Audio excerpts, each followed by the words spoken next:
Sevgili astroloji sevenler merhaba. Terazi burcuna birlikte bakalım. Terazi yöneticisi Venüs, niteliği öncü, elementi hava, sıcak ve nemli. Enerji yönü eril, tavrı dışa dönük, objektif. Yönelimi senin için buradayım, denge kurmak ve arabuluculuk.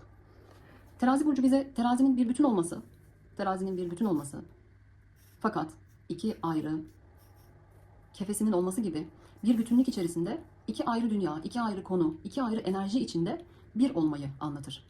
Terazinin kefesinde daima kişinin kendisi, diğer kefesinde de ilişkide muhatap olacağı karşı taraf bulunmaktadır. Böylece aradığı en derin refleks tartının dengede olmasıdır. Yani ilişkinin dengede olması. Bu yüzden bu enerji yani terazi enerjileri kendisine hep ikili ilişkiler çeker. Evlilik, bir yıldan fazla süren partnerlik, ortaklık, suçlu ve yargıç gibi hususen kişinin en karanlık, en çıplak gözüken yanlarına aynadarlık yapan mekanizmanın bulunduğu yerdir terazi. 7. ev. Şimdi zodyak çemberini her zaman ikiye bölüyoruz.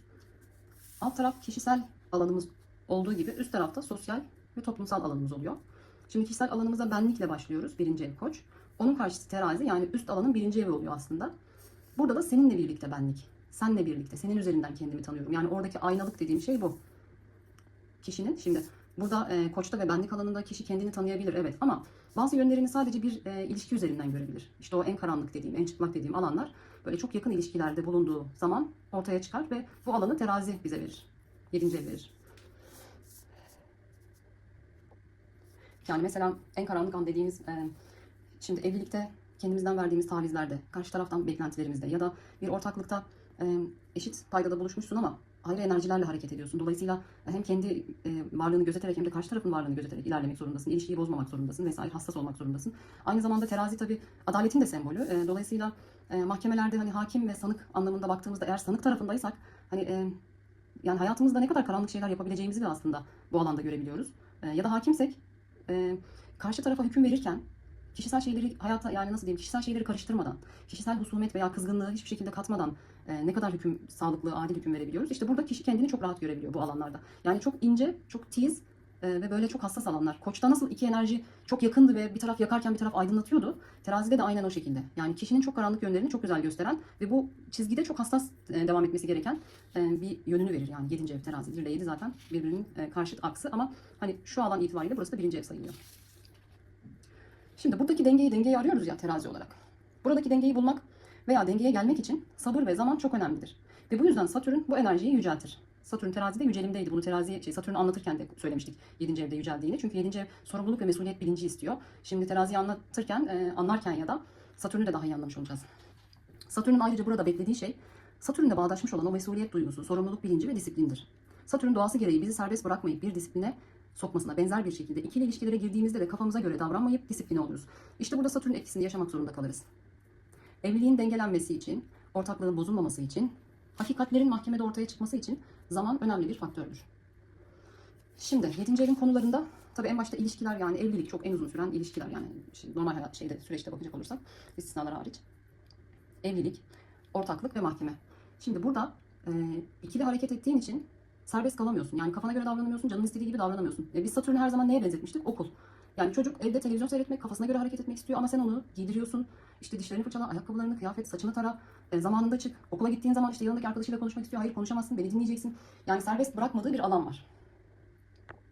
Dolayısıyla evlilikte de işte ben onu yapmak istiyorum, bunu yapmak istiyorum, buraya gitmek istiyorum, işte senin o tarafına gitmek istemiyorum ya da senin söylediğini yapmak istemiyorum gibi şeyler diyemiyoruz yani. Mecburen tolerans geliştiriyoruz. Onun dışında ortaklıkta da yani ben şunu almak istiyorum, bu kadar yatırım yapmak istiyorum vesaire tarzında kafamıza göre gidemiyoruz. Her zaman karşı tarafın da şartlarını gözetmek zorundayız.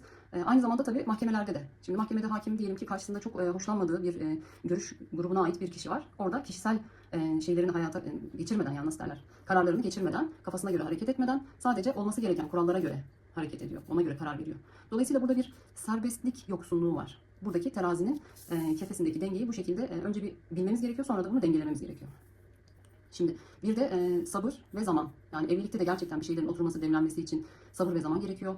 Ortaklıkta da aynı şekilde işin ilerlemesi için ya da mahkemelerde de işte bir şeylerin açığa çıkması için sabır ve zaman gerekiyor. Ve buradaki uzunluk ve sabır kişinin bilincinin üst versiyona çıkmasıyla değişkenlik gösterir. Düşük versiyondaysa bilinç daha uzun sabretmek zorunda kalır. Terazinin elementinin hava olması onu eril, yani alan değil veren yapar. Bu yüzden ikili ilişkide kefedeki her olgu vermek zorundadır. Egosundan verir, zamanından verir, istek ve arzularından verir, değerlerinden verir, bilgisinden verir, enerjisinden verir, aurasından verir. Burada beklenen verme, bir beklenti var yani. Bir şey vermek zorundasın çünkü birlikte hareket ediyorsun. Buradaki beklenen verme taviz vermedir. Çünkü kendimize, kafamıza göre hareket edemiyoruz demiştik ya. Dolayısıyla taviz vereceğiz. Kafamıza göre hareket etmediğimizde bizim istemediğimiz şeyleri de yapmak durumunda kalacağız. Fakat bu asla kendindekini, yani senin kendi zamanında sevgini, bilgini, artık ne veriyorsan kendindekini tüketecek, yok sayacak ve benliğini yok edecek bir verme şeklinde olmamalıdır. Burası çok önemli. Zaten terazinin, yani ileride de bahsedeceğiz, en dikkat etmesi gereken olgu burası.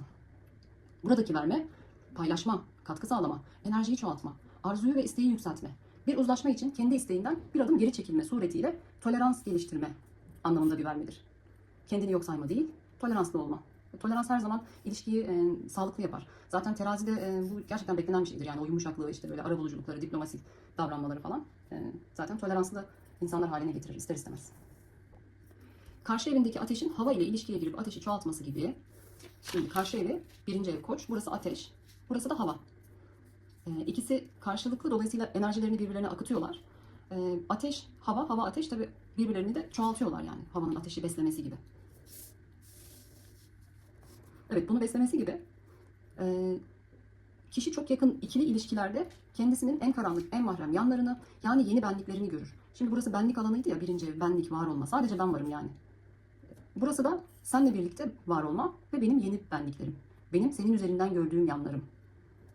Evlilik, ortaklık, mahkemeler bu aynaların, bizi gösteren aynaların en çok parladığı, kişinin en derin yanlarını en güzel yansıtan yerlerdir.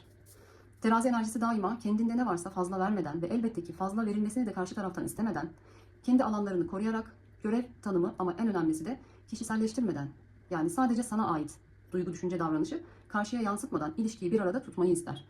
Yani bu ne demek? Şimdi sen kişisel olarak düşünüyorsun ama bu sadece seni ilgilendiriyor. Koç yönünü ilgilendiriyor. Halbuki burada sadece koç yok, bir olgu daha var. Dolayısıyla buradaki bazen koça ait olan şeyleri biz örtmek zorunda kalıyoruz. Mesela mahkemelerde az önce söylediğim gibi karşısına çok nefret ettiği gruptan bir kişi geldi. Sen oradaki kişisel görüşlerini, duygularını örtmek, saklamak, ortaya çıkartmamak durumundasın. Ya da diyelim ki evlilikte karşı tarafın hoşlanmadığı bir adet, bir gelenek, bir görenek ya da bir şahıs, yani bazen annesinden babasından, çünkü görümce meseleleri vardır ya, belki ondan hoşlanmıyorsun ama bu senin kişisel husumetin. Bunu saklamak durumundasın. Teraziyi yöneten Venüs gezegeni kendi ekseninde ters yöne doğru döner. Yani tüm gezegenler bir yöne doğru dönerken Venüs tam tersine dönüyor. Bu da bize terazide tam bir aynalama ve karşındakinin senin tersin yönünde bir etkide olduğunu gösterir. Yani sen buradasın, o da senin tam karşında. Yani aslında burada bir taraftan koçu da yaşıyor terazi. Belki bu terazinin kefesinin bir tarafı koç, yani benlik alanı, ben varım. Ama ben senin için varım. Yani burada ikinci bir üst versiyon gibi düşünebiliriz. Venüs burayı tersine çevirir ve kendini karşının üzerinden tartar. Oradaki aynadan görürsün. Evlilik üzerinden, ortaklık vesaire, işte mahkemeler üzerinden, ikili ilişkiler üzerinden sadakatini, sabrını, hakkaniyetini, adaletini, öfkeni nasıl yendiğini en iyi burada görür ve burada çoğalırsın. Burada öfke vesaire, adalet duyguları var. Şimdi mesela Koç'un adalet duygusu da teraziden geliyor. Koç da adalet savunucusuydu. Çünkü bunlar aynı akstalar. Aks diyoruz bunlara. Her ne kadar karşıt da olsalar enerjilerini birbirlerine veriyorlar.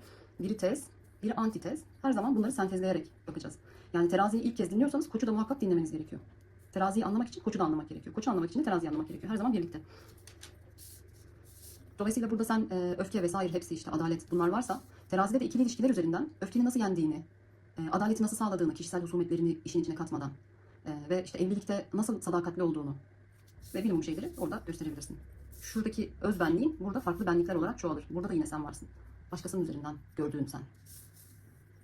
Sistemin içindeki bu yönü yansıtmaları için teraziye Yaradan tarafından el adil, mutlak adalet sahibi olan, hiç kimseye haksızlık etmeyen, her şeyi tam adaletle yerine koyan manasında bu isim.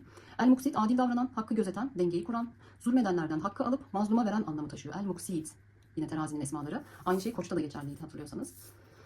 El latif, en ince işlerin farkında olan, lütuf ve incelik sahibi olan. Terazi burçları çok latif insanlardır. İşte o havanın vermiş olduğu sıcaklık ve nem demiştik ya, nem onlara bir yumuşaklık, bir uyum sağlattırıyor. Yani böyle bir etki veriyor. Burada sıcaklık, kuruluk vardı. Burada sıcaklık ve nemlilik var. Şuradaki kuruluğu yumuşatmış hali terazi. Çünkü ikili ilişkiler giriyor yani. Bu kadar sert olmamalısın. Ama kendi varoluşun içinde sert olmalısın. Yani ikisi de gerekli ama doğru kullanmak gerekiyor. O yüzden el latif. Esselam. Kendisi her türlü eksiklikten uzak olan ve kullarına huzur veren. Yani buradaki barışın, esenliğin ve güvenin kaynağı olan. Buradaki arabuluculuk, buradaki dengeyi sağlama, buradaki güveni verme. Bunlar hepsi Esselam ismiyle bağlantılı. Esmalarının nurunu vermiştir. Kaynağındaki bu esmaların enerjisiyle Koç burcunda anlattığımız gibi ruhların bir yaratılış hali var. Fıtrat diyoruz buna. Bu fıtrata yüklenmiş böyle, ne derler? Yine çanta gibi, işte cihazat gibi, yol malzemesi gibi şeyler düşünebiliriz. Kendilerine bu esmalar yüklenmiş ruhlarına. Dolayısıyla bu esmaların da enerjisiyle bunları taşıdığı için hayatına teraziler bu esmalarla birlikte ilişki kurmak, partner sahibi olmak, evlenmek, işletme sahibi olmak, ortaklık kurmak, işleri ikili ilerletmek, sosyal olmak, senin için buradayım diyen her danışmanlık hizmetini vermek. Yani psikolojide olabilir. Senin iyiliğin için, ruhun için buradayım. Hukukta olabilir. Yani işte avukatlık, hukuk bürosu vesaire. Sana hukuk konusunda yardımcı olmak için buradayım. İşte spiritüel alan, astroloji, numeroloji gibi. Bu tür danışmanlıklara, arabulucu olmaya, çöp çatan olmaya, iki kişinin arasını yapmaya, diplomat olmaya, milletvekili olmaya, yani milletvekilliğinde de bir başkası için orada olma hali var. İkili ilişkilerin ortamı gereği yani bu durumlara çekilirler. Bu esmaların enerjisiyle bu durumlara çekiliyorlar. Ve bu ikili ilişkilerin ortamı gereği de şık, bakımlı, estetik olma eğilimindedirler. Şimdi Venüs aynı zamanda Boğa'yı da yönetiyordu. Boğa'da böyle bir kaygı yok. Çünkü Boğa kişisel alanımızda. Yani burası bizi ilgilendiren alan. Burası da sosyal alanımız. Yani toplumu da ilgilendiren alan. Dolayısıyla Boğa'nın doğallığı sadece kendisini ilgilendiriyor. Onlar daha natürel oluyorlar. Ama teraziler biraz daha giyimine, kuşamına, işte takı, aksesuar vesaire bunlara daha dikkat eden Venüsyen oluyorlar. Bu da Venüsyen, bu da Venüsyen. Ama burası doğal iken burası biraz daha bilinçli. Burada doğal güzellik var. Burada kasıtlı güzellik var. Kişilerin içine çıktığı için. Dolayısıyla giyim, kuşam, moda, estetik, güzellik, sanat ortamlarına çekilirler. Terazi etkisinde olan insanlar. Şimdi terazinin gölge yanları. Kararsızlık ve aşırı uyumlanma. Terazinin temel enerjisi denge kurayım, kimseyi kırmayayımdır. Gölgesinde bu aşırı kararsızlık herkesin beklentisine göre şekil alma haline dönüşür. Psikolojik açıdan kendi isteklerini bastırdığı için içsel tatminsizlik, öfke birikimi, kimlik karmaşası yaşayabilirler. Sürekli başkalarını memnun etmeye çalışmak pasif agresif davranışlara yol açabilir. Tasavvufi açıdan yani bu psikolojisi, duyguları, düşüncesi vesaire bu da ruhu ve kalbi. Tasavvufi açıdan nefsin rıza arayan yanı güçlenir. Kişi hakikati değil insanların olayını merkeze alır. Bu durum riyaya yani gösteriş başkası için yaşama haline kapı aralayabilir ve gönül terazisi şaşabilir. Dikkat etmemiz gereken bir konu. İkincisi yüzeysel barış arayışı. Terazi zıtlığı sevmeyen bir burçtur. Gölgesinde çatışmadan kaçmak için yüzeysel barış kurma eğilimi görülebilir. Derin meseleler halının altına süpürülür. Evet burada biraz böyle herkese mavi boncuk durumu olabiliyor. Dolayısıyla kendi kişiliğini ortaya çıkartmakta da bazen zorlanabiliyorlar. Psikolojik açıdan sorunlar ertelendikçe içsel gerilim artar. Ve bir şeyleri idare ettikçe, hep taviz verdikçe gerçekten o birikiyor. Duygusal sahiciliğin kaybı, boşluk. Sanki hayatım bana ait değil hissi oluşabiliyor. Başkası için yaşıyor çünkü. Tasavvufi açıdan hakikati dile getirmekten kaçınmak nefsi levvame seviyesine geçişi zorlaştırır. Hakikati dile getirmek koçun işidir. O yani hiç düşünmeden zaten damdam konuşur. Onun tam karşısı da işte bundan aman kırılmasın, aman hakikati söylemeyelim, şimdi kaçırmayalım derken nefsi levvame seviyesine geçişi zorlaştırabilir. Kalbin terazisi dış denge uğruna iç adaleti ihmal eder. Bu da murakebe yani kendini gözetleme halini zayıflatır. Aşırı idealizasyon. Terazi her şeyin estetik, zarif ve doğru olmasını ister. Gölgesinde bu insanları ve ilişkileri gerçekçi olmayan bir idealize etme haline dönüştürür. Ben bunu çok etrafımda yaşıyorum. Özellikle gençlerde olabiliyor. Psikolojik açıdan hayal kırıklıkları çoğalır. İlişkilere fazla anlam yüklenir. Gerçekle hayal arasında çatışma oluşur. Kişiyi duygusal dengesizliğe sürükleyebilir. Tasavvufi açıdan göründüğünü hak sanmak tuzağına düşme riski vardır. Hakikatin değil, görüntünün peşine düşülür. Çünkü yani dış görünüşe önem verdiği için. Ruh surette yani görünüşte takılı kaldığı için sırra yani öze geçişi zorlaşır.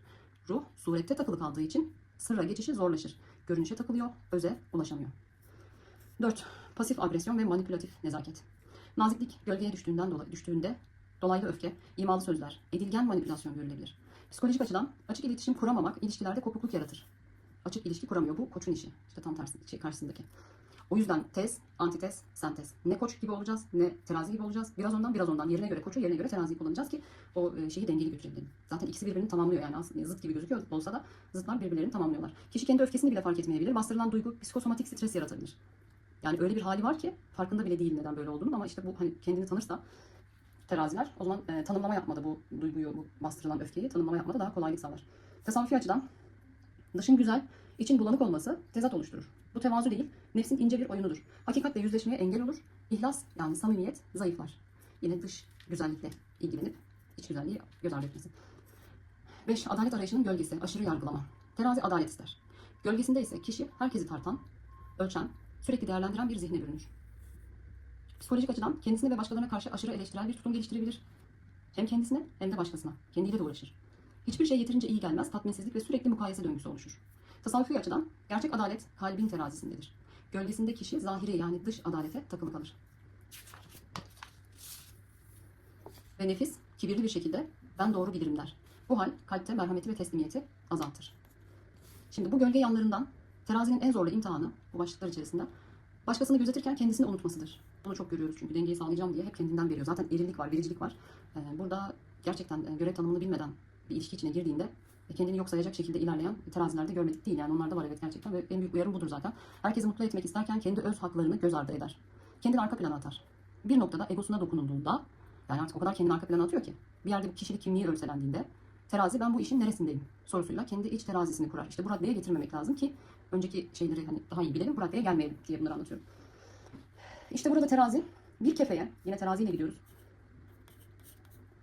Bir kefeye Yaradan'ın ondan istediklerini ve bunun ne olduğunu esmaların çok iyi anlaşılmasıyla anlarız. Ya da yani biraz daha hani neyse biz kadın mıyız, erkek miyiz, anne miyiz, gelin miyiz, anlatabiliyor muyum? Sıfatımız neyse o sıfatın hani tabiri caizse görev tanımlarını bilerek bir gelin neler yapması gerekiyor, bir kadın neler yapması gerekiyor, bir anne neler yapması gerekiyor, bir erkek neler yapması gerekiyor, bir baba neler yapması gerekiyor tarzında hangi sıfata sahipsek o sıfatın alt görev tanımlarını çok iyi bilmemiz gerekiyor ki buradaki diğer kefeye koyduklarımızla bunu tartabilelim. İşte bu görev tanımlarının içerisinde bir de esmaları bilmemiz gerekiyor. Yani buradaki görev tanımı da neye göre? Burada tabii ki Yaradan'ın senden isteğine göre yani. Diğer kefeye de ilişkide kendinden beklenenleri koyar ve bunları tartar. Duygu, düşünce ve davranıştan fazlalıkları çıkartır ve duygu, düşünce, davranışta eksikleri tamamlayarak dengeye gelmeye başlar. Burada görev tanımı ve anlam bilgisi, ayrıştırma, farkındalık çok önemlidir. Yani az önceki söylediğim şeyler, görev tanımı, esmalar, ben niçin varım, ne yapıyorum, amacım ne, neden bu haldeyim, yani benim yapım neden böyle, Yaradan beni böyle yaratmış ama yani paspas olmam için mi yaratmış, buradaki amaç ne? Bunları çok iyi bilmesi gerekiyor. Bunları yani bir şeyin farkındalığının yükselmesi için kelimeler ve anlamları yükselmesi için kelimeler ve anlamları. Yani daha çok kelime, daha çok tanım. Bunları çok bilirsek bir şeyleri tanımlamada, anlamlandırmada ya da yani o şeyi anlamada daha kolay yol alırız. Yani mesela bu biraz kitap okumakla alakalı ve ben bu toplumda çok fazla bunu göremiyorum maalesef. Yani tek bir kelime biliyor ve o kelimenin içerisine koyuyor. Hani iyi, bu insan iyi. İşte böyle, bu insan dindar. Ya dindarlar böyle yapar mı? İşte iyi insan bunu yapar mı? Halbuki bunun çok alt tanımları var yani. Hepsini böyle tek tek açman lazım. Tek tek tanımlandırman lazım. Burada bu varken burada bu var. Bunu temsil ederken bu aslında bu bunu anlatıyor tarzında. Yine terazilerin dikkat etmeleri gereken nokta. Şimdi terazi enerjisi ne kadar kendisini yok sayarsa hayatına da diğer alanı doldurmak üzere kendini çok saymak suretiyle sizi yok sayan kişi ve olayları çekersiniz. Ve işin acısı bu genellikle çok sevdikleriniz, yakında tuttuklarınız. Çünkü ikili ilişkilerin çok yakın olanıydı terazi. Bu eşiniz, çocuğunuz ve bazen anne babanız da olabiliyor. Şimdi burası hep ben varım diyordu ya, benlik alanı, ben varım. Burası da ben senin üzerinden varım. Yani aslında burada senin üzerinden ben yokum da sen varsan varım anlamında değil. Burada ben bir kendimi gördüm. Burada da senin üzerinden kendi özelliklerimi gördüm anlamındadır. Ama sen burayı tanımlayamadın ve ben sadece senin üzerinden varım. Sen yoksan ben yokum anlamında bir algı geliştirdiysen o zaman buradaki çokluk, bu çok ya. Bunu çekersin hayatına. Ben de yokum.